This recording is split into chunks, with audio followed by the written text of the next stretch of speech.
Hey, Chef, welcome back to the Industry Standard, where it's our mission to teach tactics and strategies to aspiring chefs. Hope you enjoy the podcast. You can find us on Substack. You can find us on our super fancy website, the-industrystandard.com. Stay humble, stay hungry. Chef Brad Cecchi, welcome to the Industry Standard. Wonderful to be here. So tell us your positions now. I know you've got many of them. I do, yeah. So I have the 3 restaurants. I'm the executive chef and owner of Humble Concepts Restaurant Group. So we have Canon, which opened in 2017. Franquette opened in 2021. And then Cantina Pedregal just opened this past July. And then just recently started a new entity that's a kind of advocacy, hospitality, and marketing organization called Food Frontier that positions Sacramento as kind of the center of food innovation globally. And then we still operate the Sacramento Family Meal Program, which is a philanthropic food insecurity program that we started during the pandemic that has pivoted from feeding, quarantined individuals to now different communities with different cultural, diverse backgrounds in Northern California. Very nice, very nice. Well, I thought we'd start with something that is near and dear to both of our hearts, and of course, that's the Cleveland Browns. So, who's going to be our quarterback next year? And when are we going? I heard Kirk Cousins is coming in. That's what I heard. I heard we're signing Kirk Cousins and going to trade Myles Garrett, get some draft capital. We're on the upswing. I don't know about trading Garrett, but we'll see. Right? I know. Awesome. So tell us about where you're sitting right now, because you're not in one of your 3 restaurants right now. Tell us where you are and what you're doing. I'm not. Yeah, I'm in the Sheraton Grand Sacramento across from the convention center here. I sit on a few boards. One of them is the Visit Sacramento board. And so we have a board meeting here after I'm done with this call. So I got to head over there, and I just, it's centrally located to where I need to be. Okay. And what's the mission of that organization? So there are conventions and visitors bureau, but since I moved back here in 2017, I've been their culinary advisor. And so we produce a big event, the Farm to Fork Festival we produce every year. Within that is the Tower Bridge Dinner. That is 880 people. We invite guest chefs from all over, chefs lead, and then I serve as the culinary advisor. So I handle things that are all logistics, ordering, budgets, your rentals, all that stuff, and then really just put the playbook together so that when you ask chefs to do things on their own time, now we pay them to be involved, but it's a lot to ask of chefs. So having Visit Sacramento decided to bring me on to help just smooth out the edges for a lot of the chefs coming in. Nice. And so tell us about Food Frontier and how it ties into that aspect of what you do. So when, through like advocacy and just being more, as you know this very well, like as you become a business owner and not just a chef in the towns that you live in, you inherently just get involved with the city and the way that things go.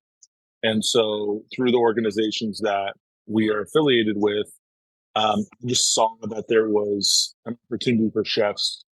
Oftentimes we get calls to be asked to donate 600 apps to raise the fundraise, or, can we stop by and be on a panel, or can we, do this? And oftentimes it's ingratus and it takes us away from our businesses.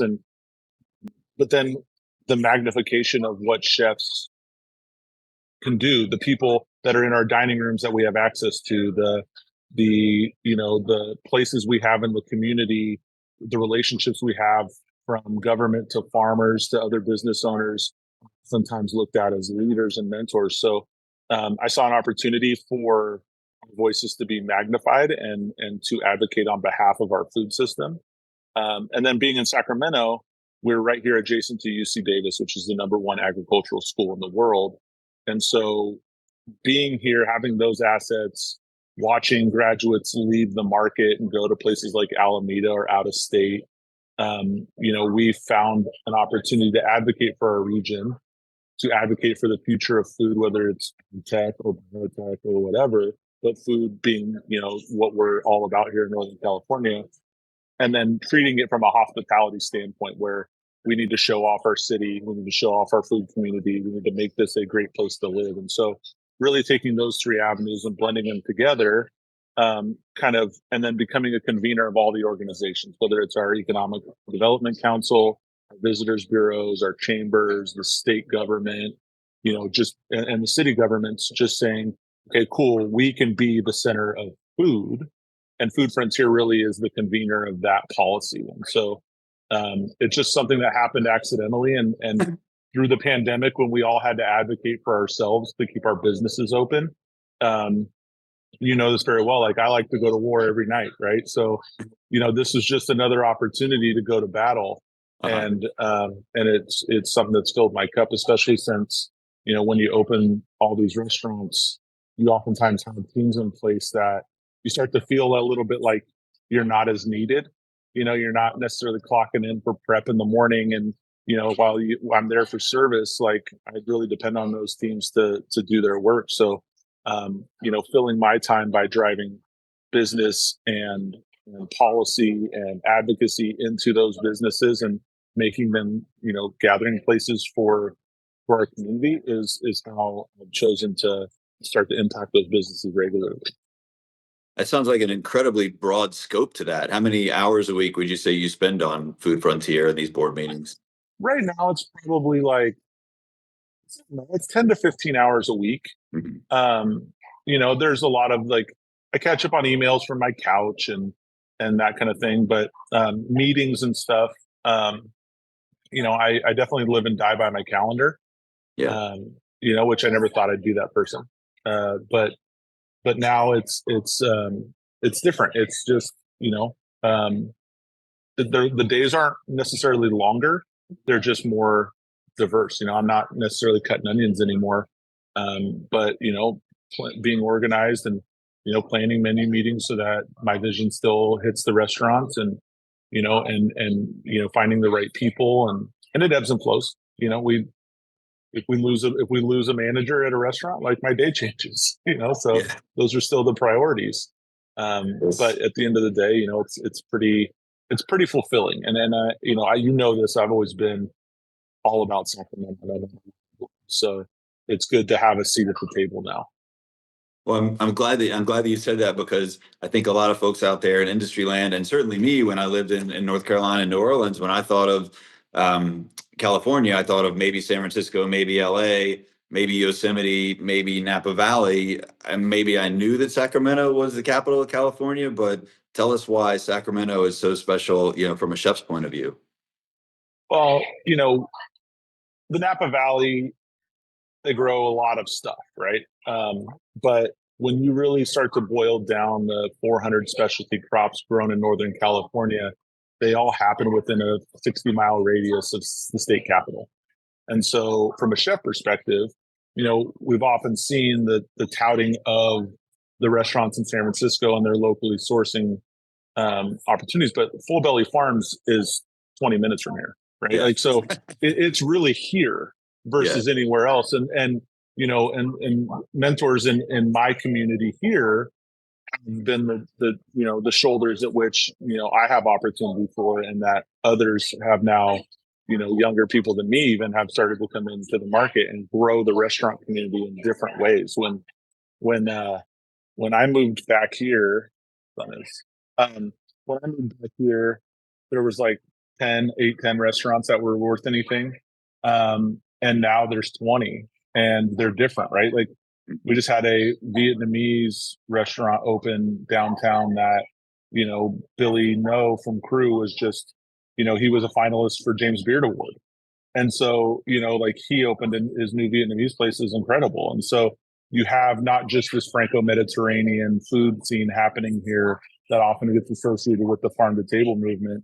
We have, great Indian restaurants and Vietnamese restaurants and Japanese restaurants and, Burmese restaurants and Nepalese food. And so the clientele, I think, in Sacramento, especially as you've seen a little bit of an exodus from San Francisco and LA to places like Sacramento, where it's a little bit more affordable to live. Now the restaurants here can benefit from that. So the food, Sacramento was named one of the 12 places in the world to eat at this year.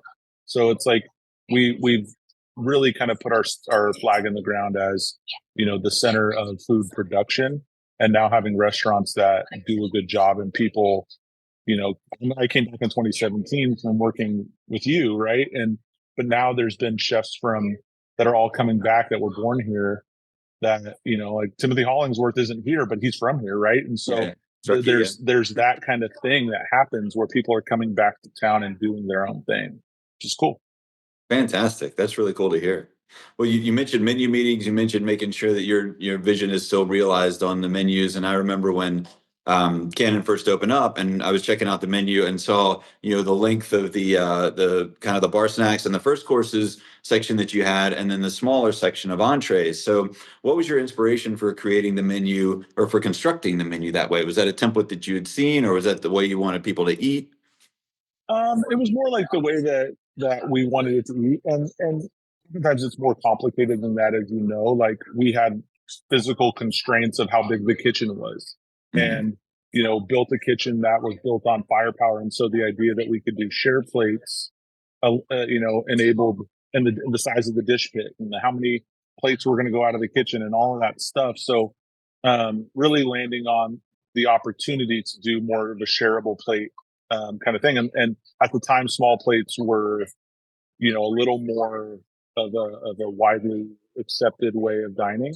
And then we had these kind of entrees, these platters where we have a whole chicken, or, a pound of lamb or whatever on the plate. And so that enabled for like a more shareable experience. And since we've really gone from like the small plates more now to, we're a family style restaurant, I would even say, where it's like we have the 4 to 5 protein options, and then a slew of vegan, gluten free, and vegetable driven side dishes, even where the bar snack still exists, and there is like the appetizer kind of feeling things, but most of the menu is made up with kind of vegetable driven, not necessarily always vegan or vegetarian, but vegetable driven, and then to be coupled with what we call the platters, which is those really kind of more substantial protein options. Well, that double cut pork chop looks great. It looks southern. Is that something I could eat by myself, or would I have to have somebody help me finish it? Yeah, and we when we market it is like, you could have that dish for one, and it wouldn't be necessarily too much. It'd be a lot, but it wouldn't be too much. And it's about what you order with it, right? So if you get a salad and that, you're having a good size meal, right? Yeah. And it's something that me and my chef there talk about all the time, right? It's portion size. Are we going to fill people up? Are we going to encourage dessert? Are we going to allow for, an extended dining experience where we can sell more wine? Like, how are we engaging the guests in order for them to have the food? And nowadays, with the cost of everything, the value, because the double cut pork chop is like 50 something dollars. And so that seems like a lot unless it's a meal for two, right? So there has to be the value coupled with the experience, and the cost being, good for the restaurant, and while sourcing responsibly. So, it's a dynamic thing, but, I have a good team, and when they bring ideas, we're able to work something pretty good. Sweet. Well, how did Franquette come about, and what market niche does it fill in Sacramento? So Franquette was interesting because I had been consulting on a hotel project, a big urban resort in Sacramento with one of our more prominent developers who's a regular at the restaurant. And we had gone through the design phase, and they were in permitting, and then the pandemic hit. And then, the ass fell out of all financing, and so they put that on hold, and they've still yet to build it. But I was under contract with them as a consultant. So um, this developer's name is Mark Friedman. His company's name is Fulcrum Developments. And West Sacramento, across the Sacramento River in Yolo County, had traditionally kind of been, forgotten about over there. It was more industrial. It's where the port is. It was definitely more commuter. There's like a Granger industrial supply warehouse over there. But over the last 40 years or so, he and his family had been buying up parcels of land on the riverfront in West Sacramento. And through that time, partnered with the city and entitlements and all the things. And it used to be all rice silos. And so they've cleaned it all up. And so now it's just a blank canvas ready to build. And the master plan that they have for that community and Mark is widely known. He builds great things, right? He's not cookie cutter condos. Like, he puts a lot of money. There's a project over there called The Barn that Drake's Brewery is housing right now, but it's a super avant-garde wooden barn structure that looks kind of like a space, like the Bean in Chicago is what it looks like. It's that iconic. And so he had started, when they build those communities, they built all the parks first, and then they built all the residences. And so it got to the point with they needed one of the first amenities apparently you bring in, and that is a coffee shop. And so they called me and said, "You're under contract. Will you start to review pro formas for these coffee shops, because we need to put one over in the Bridge District?" And I said, "Okay, yeah." So I was reviewing them and reviewing them and reviewing them and reviewing the leases, and there's percent rent and CAM and all this stuff, and how are you guys going to finance this? Are they going to be set up for success? In my opinion, you need to partner with somebody on this so that there's a little bit of safety net, especially since you're using it as a retail amenity to drive apartment sales and condo sales. And so I was like, "Why don't you let me take a crack?" And so I remember living in Europe. Every neighborhood has that cafe, right? Like, where you have your coffee in the morning, you get a salad or sandwich for lunch, you go at the end of the night when you're done, clocked out, and have your beer or wine and bullshit and do that. And so I was like, this is what that community needs, because coffee is only going to check the coffee box in the morning, but there's also not a restaurant, there's also not a wine bar, and there's also not. So I pitched this idea. Originally, it was an Italian concept, and Mark's a Francophile, and so he was like, how about a French concept? And so that's how kind of we got to Franquette. And I just happened to have my pastry chef, who had been with us for 4 years at that point at Canon. She was just ready. Another thing, when we build these restaurants, you got to have somebody in the chamber that, can take, who gets you, right, and that can have the responsibility of taking these concepts. And so she had been classically trained in Got some privacy now. Yeah. And she had been classically trained in Paris, and is from Germany, and so she had a lot of cameo. And so she had been trained and had the ability and trust from me. So we put her in charge and made her the chef and general manager. It's only 1,300 square feet, but it cranks, and we're open from early in the morning, 7 a.m. to 8 p.m. every night, and and it goes. So it is, and it's become, I will say, of the three restaurants, it's definitely the most beloved. People just love it, and it's it's that gathering place. One of the to the food frontier and advocacy part, it's the place where elected officials have meetings and they hang out, and there's a state senator and a city councilman and the mayor and this, you sit at the corner of the bar, and oftentimes that's because we're dinner heavy at the other two restaurants, and so in the mornings I'll go sit there and work on my computer, and it's a good opportunity to see business leaders who are taking meetings and all that, and they do a great job. We have it's all electric kitchen, so the build out wasn't relatively no hood. We have a combi oven, and we do all of our own croissants and baked goods, and then just a menu that's written real salad and sandwich heavy, and a couple induction burners, and it just they do a good job. How did you approach the interior design of that place? Because I imagine you want something. You have a French cafe that you want people to relax in and feel comfortable. That's as comfortable and broken in as Balthazar, but you're putting it in a shiny new development. So how did those two things dovetail? We took it from we made it a little irreverent. So we looked more. We didn't look at classic old French cafes. We looked at the newer parts of Paris. Right. We looked at a more industrial look. We chose a color palette of pastels and pinks, and because it's a lot of new developments are a lot of windows, so we wanted it to be light and airy. we brought in Jay Howell, who is the cartoonist from Bob's Burgers. He's a Sacramentan. And so he did this really cool mural of like those kinds of characters from like Bob's Burgers. He did this cool mural in the bathroom hallway that really sets the tone for the restaurant as like this kind of irreverent place. And but also it's really feminine. From the food is feminine, the color palette's feminine. It's an all French wine list that's really heavy on sparkling and whites and rosés and just a few reds. And then the coffee and the baked goods are all really like kind of thoughtful but classic and again really like geared towards a certain time of day.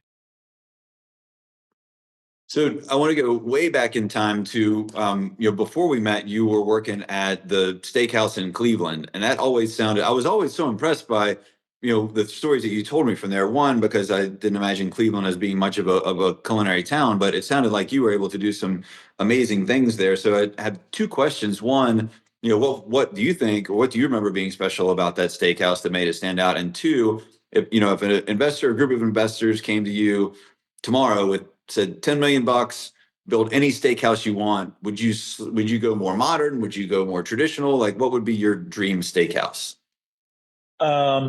Well, so Urban Farmer was, that it was the second of the Urban Farmers. So there was already one in the Nines Hotel in Portland, and I was able to build the kitchen that could support whatever my dreams were in that place. So What was really cool about it is we had the butcher shop, right? That was the key, because we had 3,000 square feet with rails, refrigerated, like in a basement, and we were able to process whole animal the right way.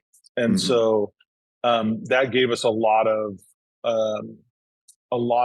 freedom to do things the right way. We weren't worried about storing things. We were able to dry age the primals. We were able to do all the things that I think are necessary from a steakhouse perspective. And also by doing it ourselves, it gave us waste to grind for burgers. It gave us charcuterie. It gave us candles we talked about, like those kinds of things were all parts of like, having the physical structure. And it was a big place, of 500 room hotel. So, there was a lot of outlets for things. And Cleveland was interesting. Like it's a steak and potatoes town. So like, it was a challenge too, because we had grass-fed beef, which at the time was being touted as having all these health benefits, and people were like, "Oh, I'll have that. I should have that because it's healthy."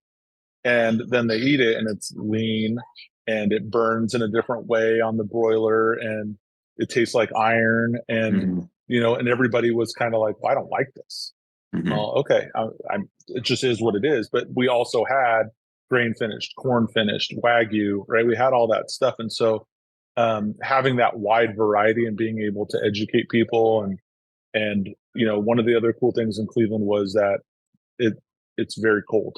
And so we were able to work with farmers to help them build structures, greenhouse structures to grow stuff for us, because we were doing cream spinach year round. So we needed, I needed spinach in the winter, and if I could get a farmer to grow it for us, then that was awesome. And and having that big hotel, you could write a check for 50 grand and say, let me know when the credit runs out, and build a hoop house.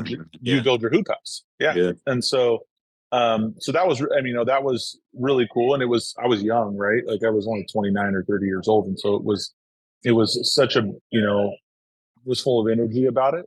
And so it was cool to be able to work with the team and develop, a wider version of that concept. Unfortunately, that restaurant's not there anymore.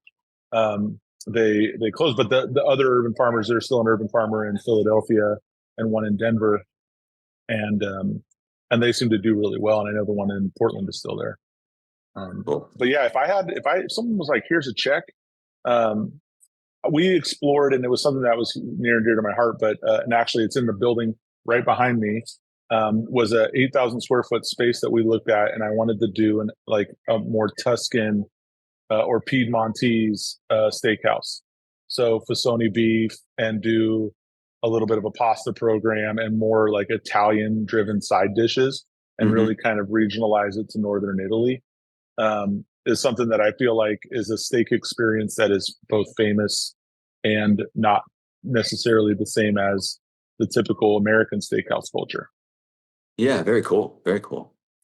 Well, with your vision of, restaurants and civic pursuits and things like that so broad right now, I wanted to talk for a minute about PR and marketing, because so the only exposure that I had to PR and marketing, before I became a business owner was at Solage, right? So I'm at a hotel, there's a director of sales, there's a director of HR, general manager, director of finance, and all that stuff. So, you're exposed, I was exposed to, some of the marketing and sales side of things, and I was able to absorb as much as I wanted to. But then I feel like in private restaurants, that's something that is kind of firewalled from the owner to, all of the operators. And I also think that it's a bit of something that has a bit of an invisible hand effect in the food media. And so, we are our approach at our restaurants to PR and marketing and advertising is still evolving, and something we're still trying to figure out. So what is y'all's approach to PR marketing and advertising, and how has it changed over the years?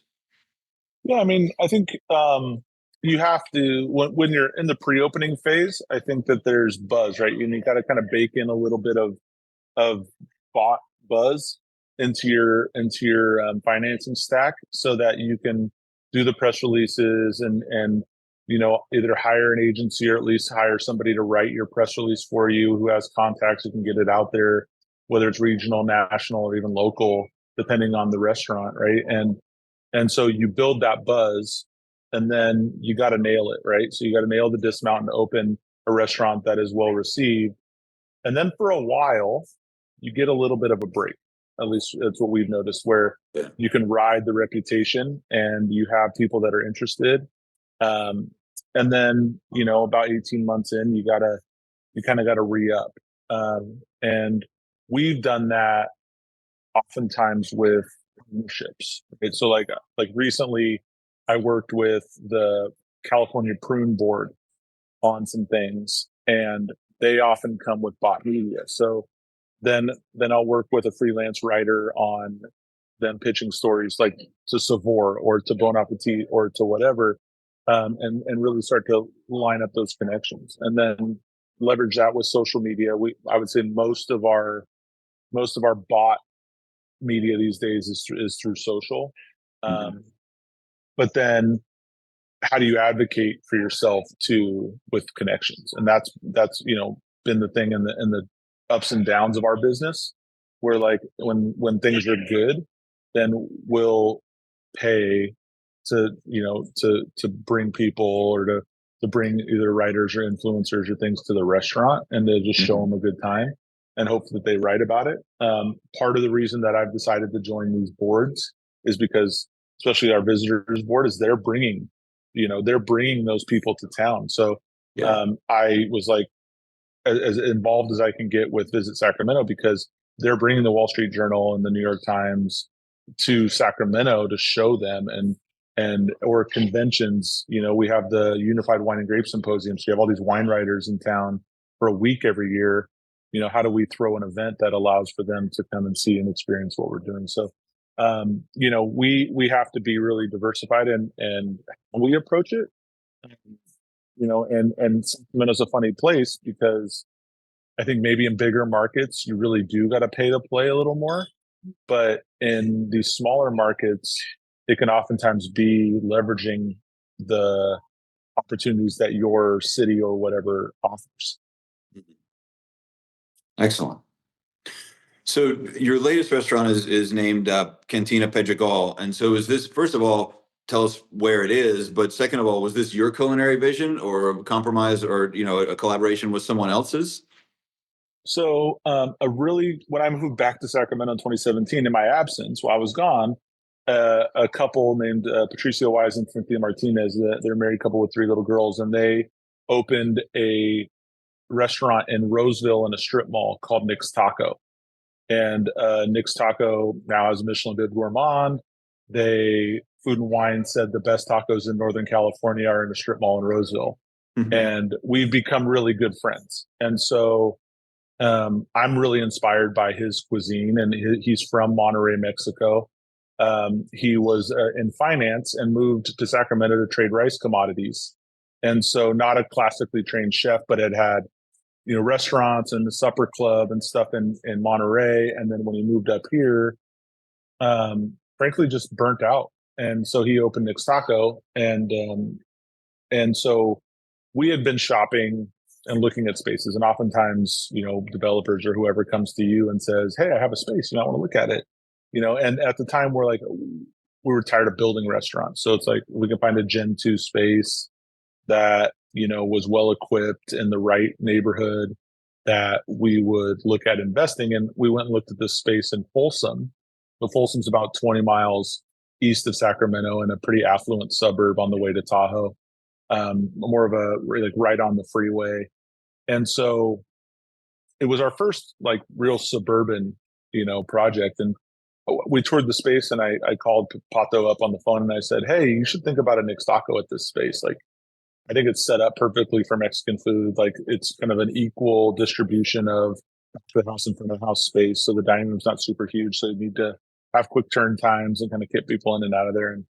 And so he came and toured it, and we kind of walked out, and he went, "Do you want to do a cantina?"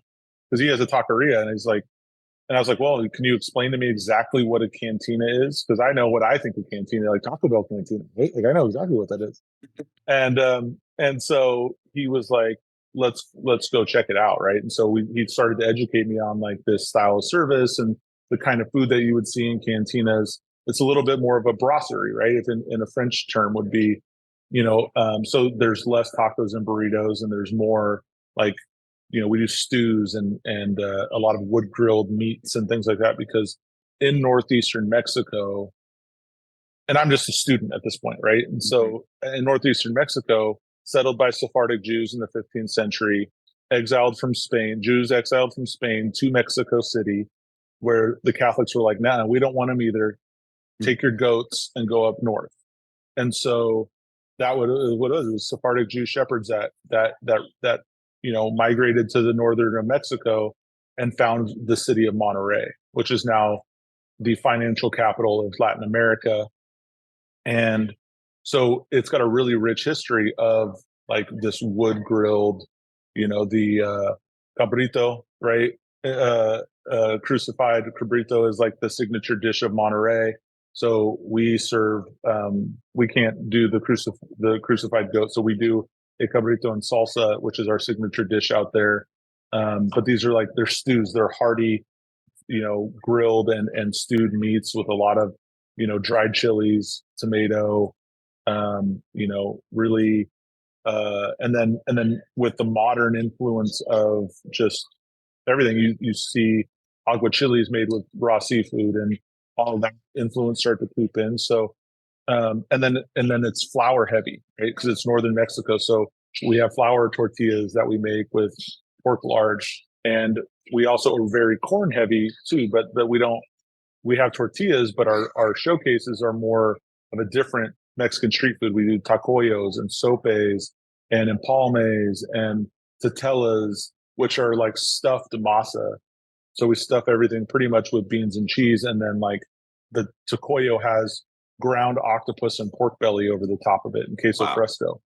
And so, it's like a football shape, and you eat it like, like a tartine kind of. And so it has been a struggle because it's a way different, right? Like, it's such a departure from Mexican food, but from that everybody knows, especially in the suburbs.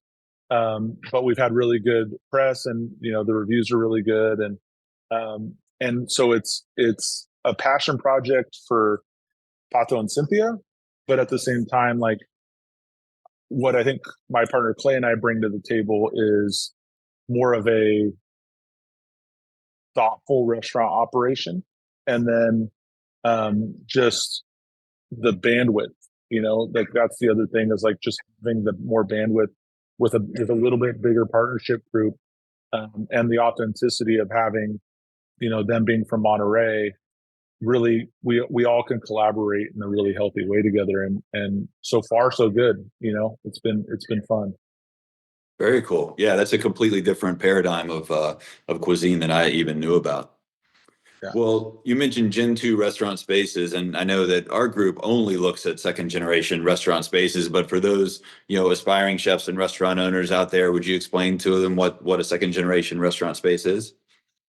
Yeah, so basically it's a place where there had been a previous restaurant that, whether they turned out the lease or they didn't make it, and so the benefits, obviously, huge costs in Gen 1 space is that you're trenching, right? You're putting in plumbing, and restaurants are expensive to build. Grease traps, everything in the ground is super expensive. Hanging hoods is expensive.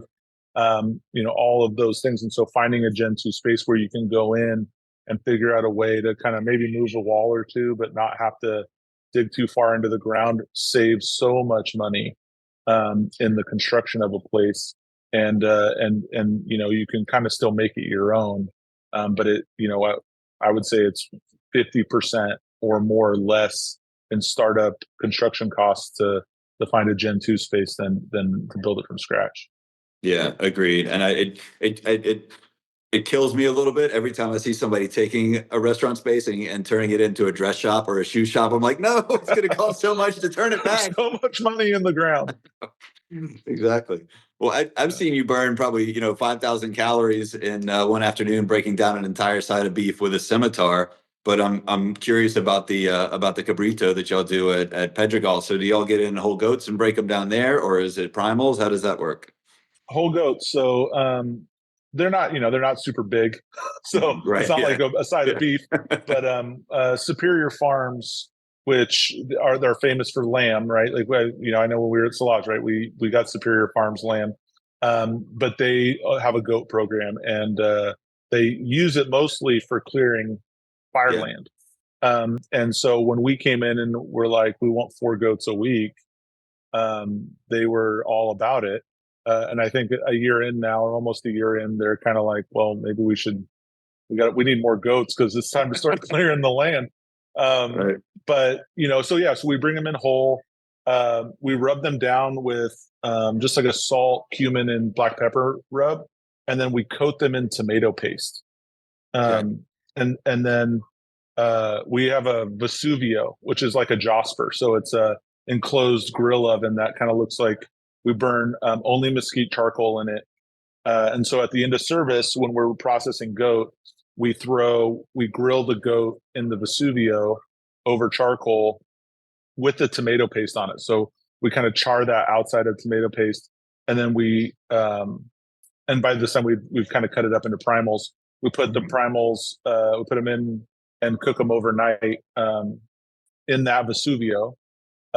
Even they're wrapped and stuff, but in there, like, just the maintenance of temperature in that thing is amazing. So is And it then is we it cool? talk. Is it cooling? Is the oven cooling overnight, or are you continuing to add fuel?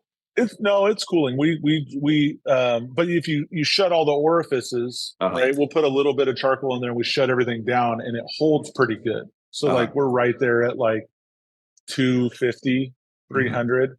And if in the morning they come in, like, it's never below 180. But if in the morning they come in and the goat's not done, we just throw it in the still oven to finish it. And we put like an adobo on there. So we have like a mixed orange juice, guajillo chilies, anchos, chipotles, that we braise it in. And then when it comes out, we pick all the meat off of it. Um, and then we serve it in a cazuela with fresh made corn tortillas. So we nixtamalize and grind all of our own corn Mhm. into masa and make the tortillas to order. So we Wow. have a conveyor that and a cutter, so it cuts the masa and then right onto the plancha.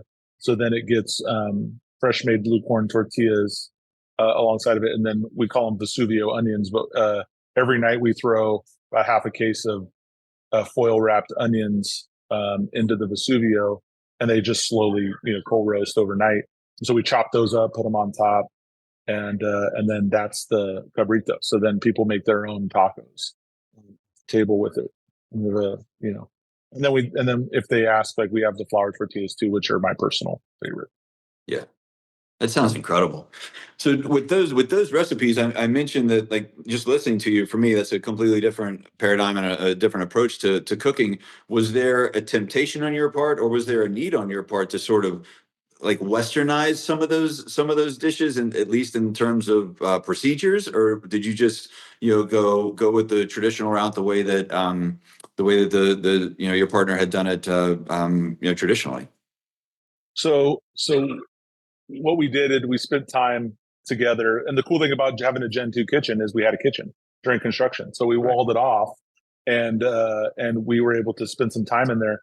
So I would just watch him, right? Hmm. And I would take notes and then know kind of what he was using, because he's also not wired that way. He's just like cooking, right? Right. And so I would take notes, and then when we brought the chef de cuisine in, then him and I worked really closely on like keeping the methods the same, but Hmm. how do you chronicle it? Right? How do you bring the recipes to the gram? How do you write them in a way that can be replicable? How do you make them available through technology to our staff? Right, like all of that stuff. So we took those, his tornado through the kitchen, and just like tried to watch it Yeah. happen, Turn and it into a then system. really Yeah. and turn it into a system. Exactly. Yeah. Cool.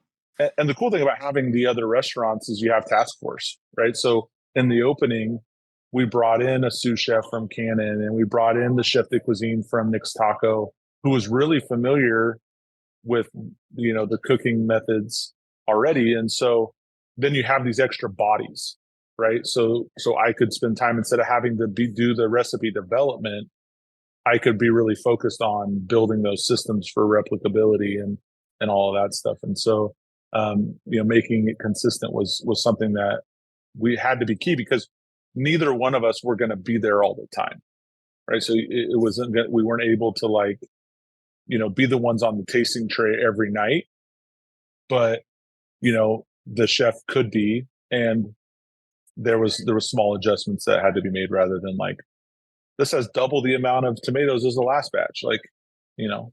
Yeah.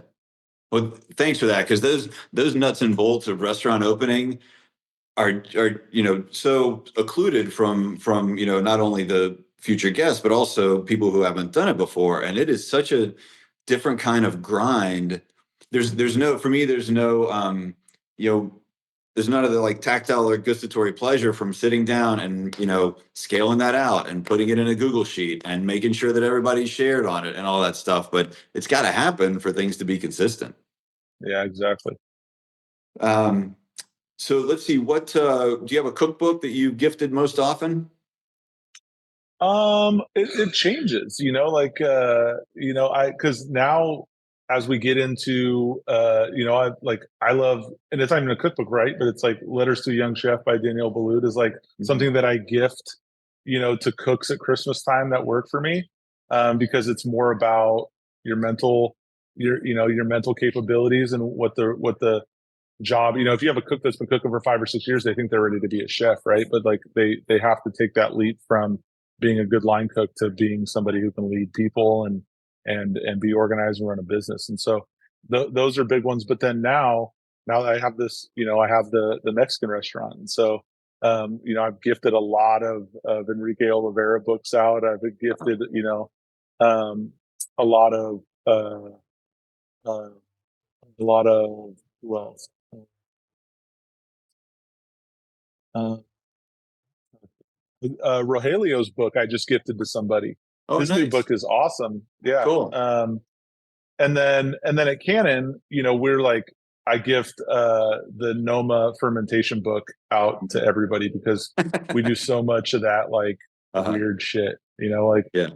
taking, peak season stuff and just preserving it for later. And so having those fermentation recipes is something, and it helps people understand what we do a little more too. Yeah, yeah, I love how granular that book is. It breaks it down and makes it really simple so that anybody can, lacto ferment blueberries or whatever. It's really Right. cool. Exactly. Well, last question, and time for you to recruit some talent. So, what do you look for? What qualities must a successful cook in your kitchen have? I think they obviously have to be super organized and clean. Like, that's it for me. And, I think that cleanliness and organization are a metaphor for how any line cook or chef approaches the rest of their day. So, if your station's dirty or messed up, then that's first. And that's the one thing that I'll watch in a stage. Because I feel like, a lot of the restaurants that I've ever worked in or even been in leadership in, they're just a little bit outside the norm, right? They're not necessarily cookie cutter. And so I don't need somebody to come in knowing exactly what they've done in their past restaurant, but I would like for them to be clean and organized and then be really open to learning, being creative and just being jazzed. Because with Franquette and Canon specifically, they're very open kitchens. They're very exposed to the guest. And so having a sense of hospitality and personableness is something that's hugely important for those businesses. And I think it's important for their path as a chef. Like, the dining room is a place that, whether we like it or not, we have to spend time in. And so that's a measure of success. And then on top of that, like, they have to be into food, right? Like it's such a different world than, when I was a cook, I just lived in cookbooks and I would go, have beers with my cook friends and we'd talk about food. And now a lot of these cooks, like, Gen Z doesn't drink. So like, they're not going out for beers after work and talking about this stuff. They're like clocking out, going home. And then their food journey is on social media. And so it oftentimes doesn't come with the technique and the learned like ratios and things that come with flipping through a cookbook. And so, you really want them to be in it and jazzed and stoked. And whether that is in the presentation, great, but like finding a way to get jazzed about the flavor, right? And the quality of the food is something that you can't teach, and you have to have that. Excellent. Yeah, totally agree. Chef Brad Cecchi, thanks so much for your time today. It was great to catch up. You too. Thanks for having me. It's awesome. Brother. Yeah, take care. Thanks. Hey, y'all, thanks for watching, reading, listening, or otherwise following along. You can find more free content and premium content at the-industrystandard.com.